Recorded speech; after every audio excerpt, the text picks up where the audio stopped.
Thank you. So I mentioned a few parts of my short bio to one so that I can wish a happy 4th of July to all of my American friends out there on behalf of George Washington before I switch to spending my weekend talking about a British author.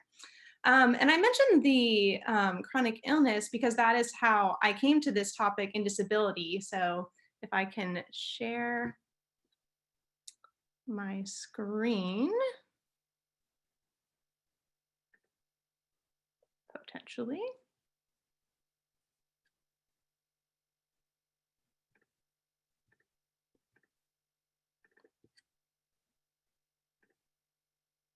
Maybe.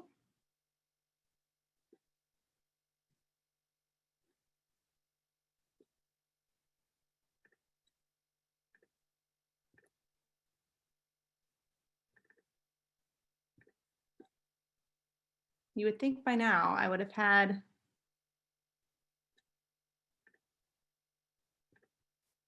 all of this down.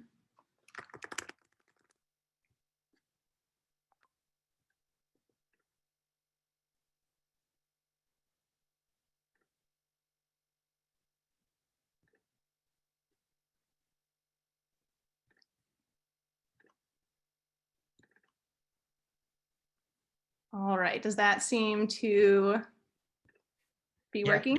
Yep, that's fine. We can see your screen and that is now sharing. Off you go, Claire. Excellent, thank you, Will. So I'm going to be talking about the problem of pain, portraying physical disability in the fantasy of J.R.R. Tolkien. All right, so I will get started.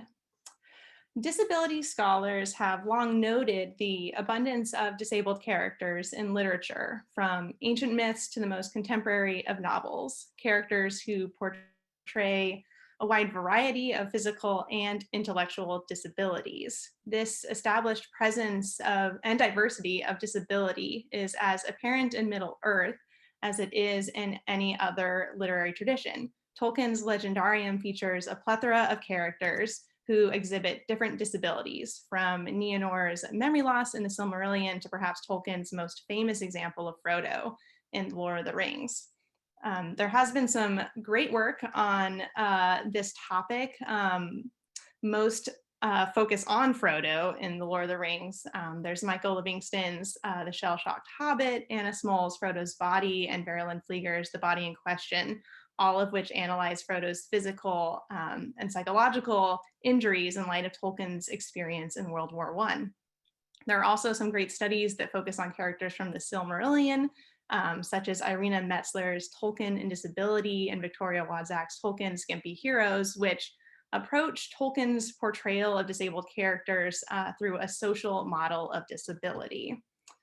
So as a little bit of background on a very brief history of disability studies, the social model of disability has predominantly influenced modern disability studies, and it asserts that disability is the result of a non-normative body engaging in a world engineered for normate bodies.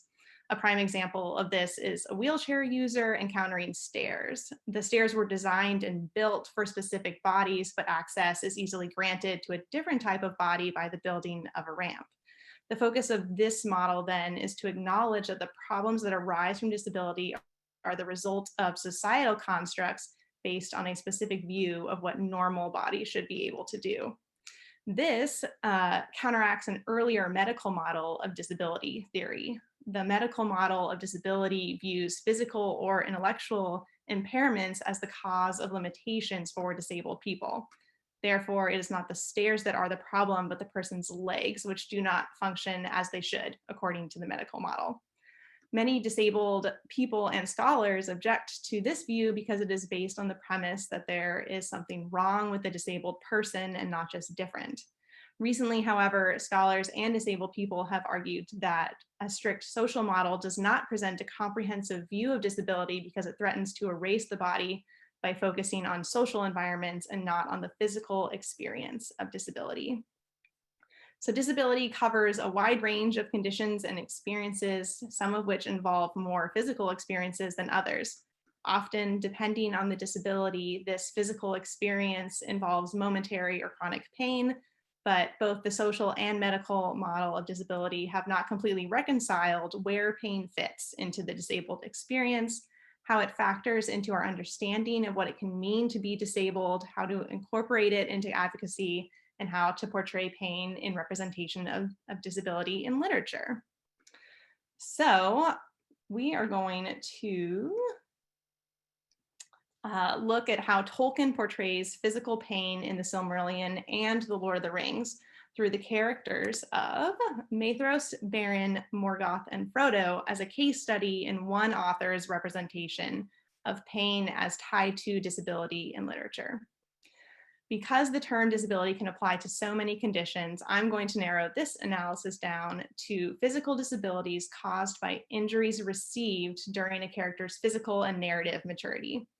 All of the characters on the screen received their physical injuries as adults during the unfolding of their primary narratives and experience injuries that would undeniably cause physical pain at the time of occurrence and afterwards. I believe that the study of these characters reveals that Tolkien accounts for the physical pain his characters experience when they receive their injuries, but does not focus on a vivid portrayal of pain as part of the lived experience of disability after the injury has occurred.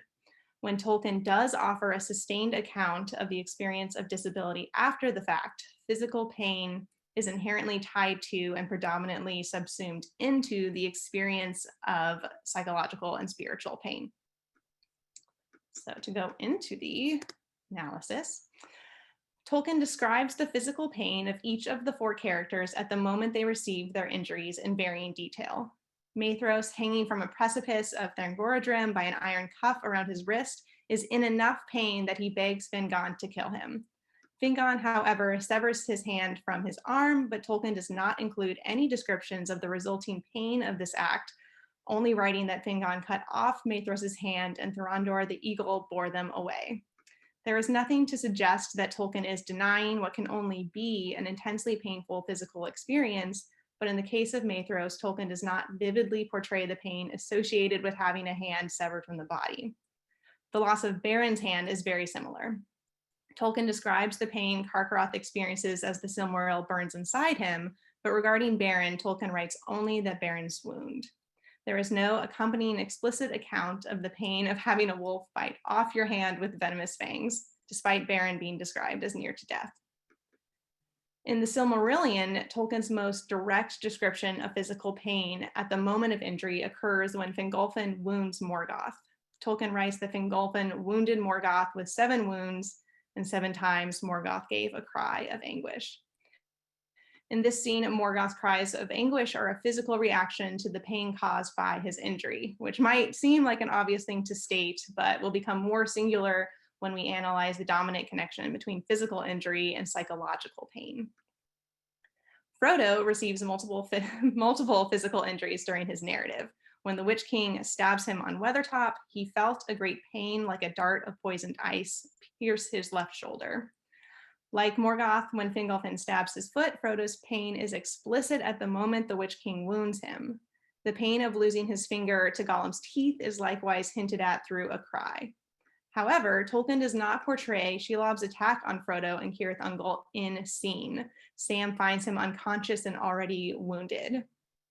Frodo therefore represents Tolkien's differing approaches to portraying pain at the moment of injury. Sometimes physical pain is explicit, sometimes implied, and other times brushed over. There are narrative reasons for Tolkien to vary his approach in this way. For example, it is an effective narrative strategy for the reader to leave Frodo unharmed and then to discover his unconscious body along with Sam as narrator, creating suspense and surprise for the reader. However, I think it is still of note that while Tolkien never seems to deny the pain of injury, his depictions of it are usually one sentence at most. He does not linger on the moment or its experience. This too has narrative practicality, and stories in the Silmarillion are by nature more summary in style than the Lord of the Rings, and Tolkien handles many different types of dramatic moments in the narrative with the same efficient manner he uses in portraying moments of pain. But this does raise the question of how much space in the narrative pain should occupy and continue to occupy after the moment the injury has passed. So though Tolkien does not erase or even mitigate the reality of pain from physical injury, he does not focus on any sustained accounts of physical pain after the moment of injury for characters in the Silmarillion. That is not to say that he does not acknowledge the fact that disabilities caused by physical injuries can result in chronic pain or in moments of pain experienced later, but it is never the focus of a character's narrative. If there is continued suffering that results from the injury sustained by a character, it is almost always transformed into psychological pain. Maethros is a prime example of this. Tolkien writes that Maethros is healed following his injury and rescue, but that the shadow of his pain was in his heart. The language clearly moves Maethros' pain out of the physical realm and into the psychological, almost spiritual realm of his heart. There are no later hints that Maethros suffers physically from the loss of his hand. In fact, after learning to wield a sword with his left hand better than his right, Maethros seems to be more physically capable than ever before. Irina Metzler writes that this is an example of overcoming or negating disability, but given the mythic nature of the Silmarillion and Tolkien's admiration and echoing of Norse mythology, there is another possible interpretation. In his essay, From the Mute God to the Lesser God, Disability in Medieval Celtic and Old Norse Literature, Lois Bragg writes that disability scholars often take their modern understanding of disability to pre-modern texts, that what we call disabilities are perhaps always and everywhere exceptionalities, but not always disabilities. In analyzing specific Icelandic texts with which we know Tolkien was familiar, Bragg writes that what modern audiences would term physical disabilities are portrayed in Norse literature as impairments or physical differences that alter the function of the body. They are mentioned and then rarely commented on again. This mirrors Tolkien's depiction of Maethros' disability after the loss of his hand and would explain the lack of a portrayal of a painful lived experience post-injury in the mythic stories of the Silmarillion. With Beren, Tolkien sidesteps even the possibility of depicting the potential physical pain of a newly disabled life by having Beren die shortly after he receives his injury from Karkaroth. Much like Maethros and the ancient northern heroic culture that inspired many of Tolkien's heroes, Beren's disability appears to be an impairment mentioned and then dropped, as Bragg suggests. But I think that this is not necessarily a slight against Tolkien's story. In this case, it is narratively essential that Beren dies in order for the story to come to its glorious climax of Lúthien's song before Mandos. But it is still another example of the absence of a portrayal of the lived experience of pain inherent in some physical disabilities. So as well as having the most direct connection between injury and physical pain, Morgoth also experiences the most physical pain post-injury in the Silmarillion. Unlike Maethros and Beren, Morgoth's pain does not heal, and unlike Maethros, his injury diminishes his physical ability as he walks ever halt of 1 foot after that day. His pain remains physical rather than becoming a shadow in his heart, and his status as a warrior decreases. In this way, it is the villain of the narrative who exemplifies the most vivid and sustained experience of physical pain resulting from disability. So, in moving to analyze Frodo's post-injury experiences, it becomes necessary to introduce the tension between physical and psychological pain that occurs in Tolkien's writing. Tolkien does note purely physical pain after Frodo's multiple injuries, though. After being stabbed on Weathertop, Frodo's pain grows and spreads in his body, and Ethelas notably lessens the physical pain after the event.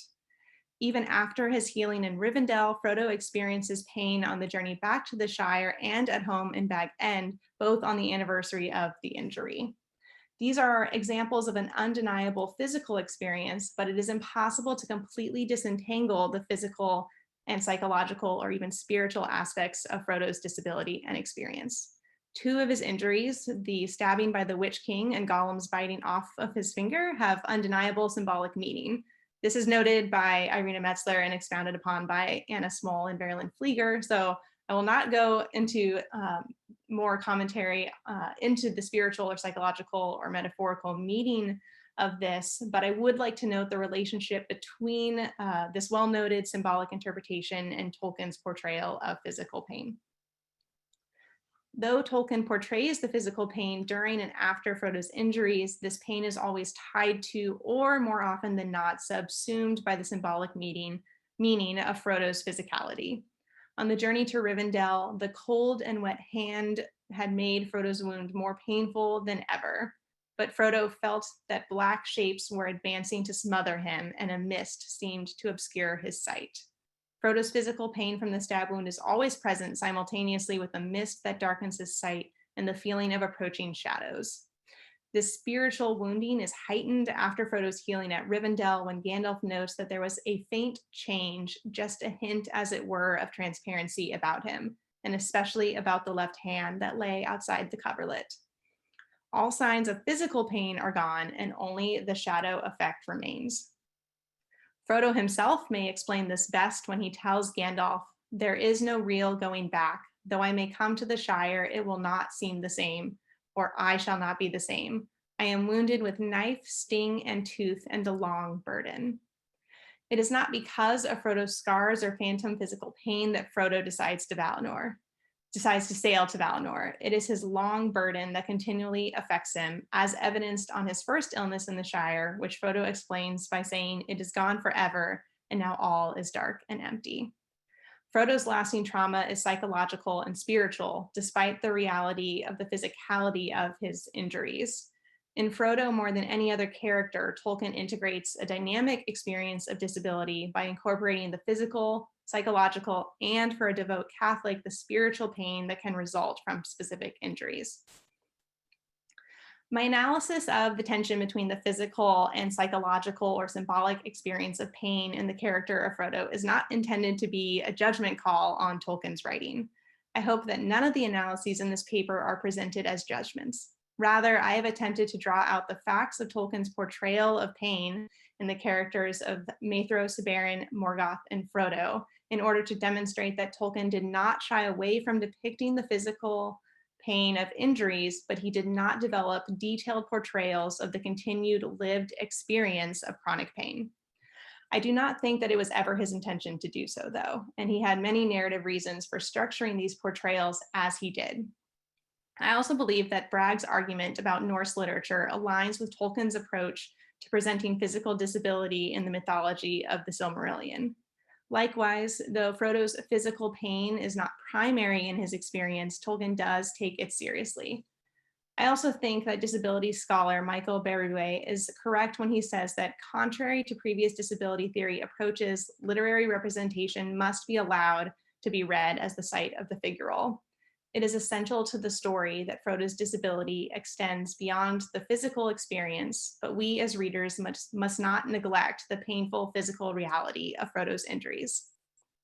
So in conclusion, pain and disability can be difficult topics in life and literature, but Tolkien was willing to address such nuanced themes in his work.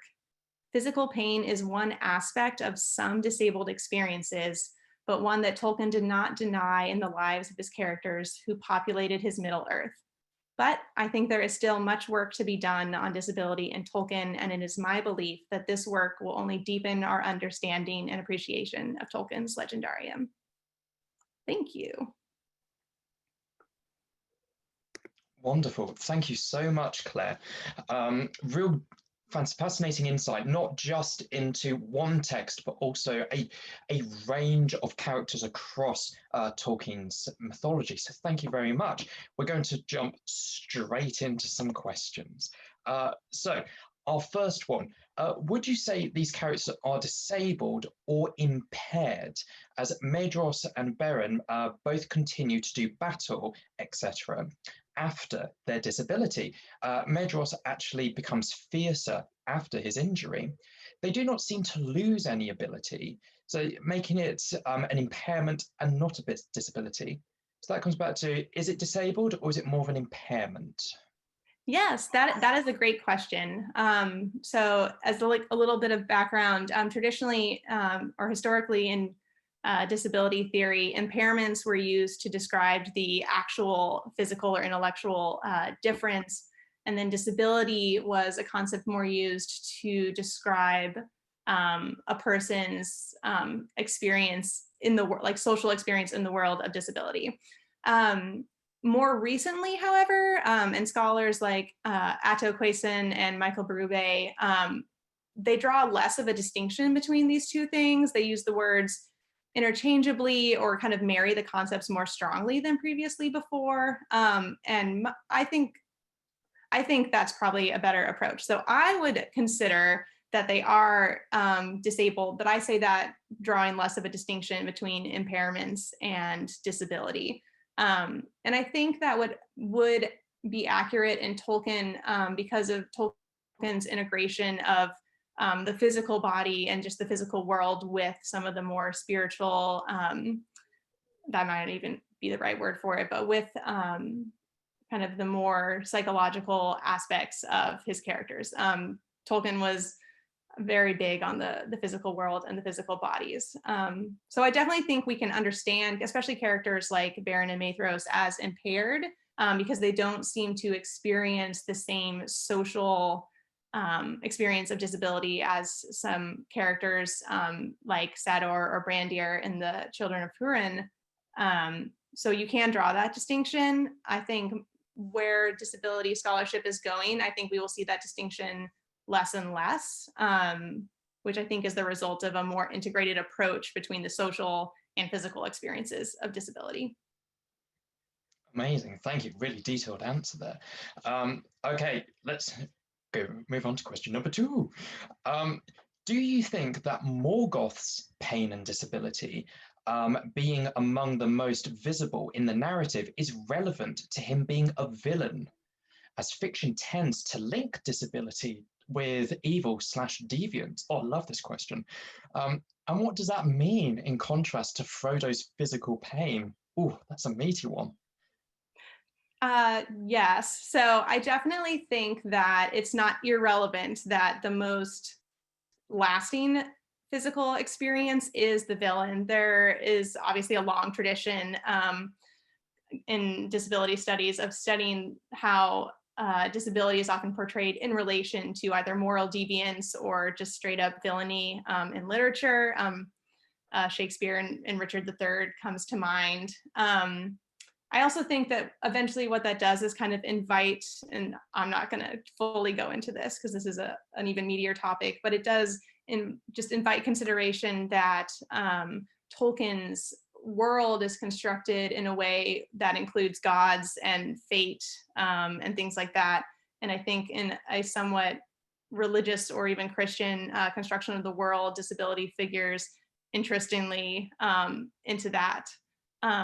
So I don't want to say that Tolkien is maybe being as blatant as some writers have in the past about disability and villainy.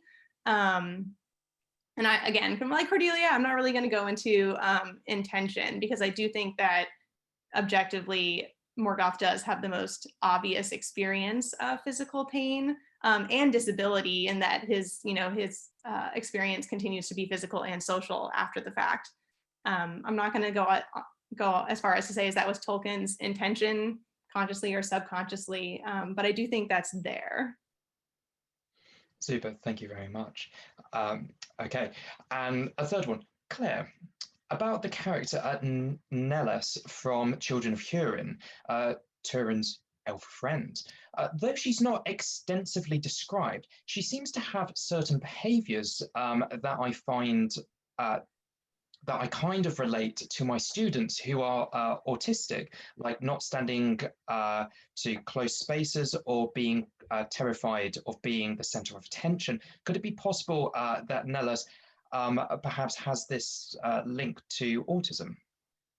Yeah, that is also a great question. So a lot of disability scholars, when they're analyzing literature specifically, they typically want to shy away from diagnosing characters. And I think that is also something Tolkien would never have done. He was never that explicit.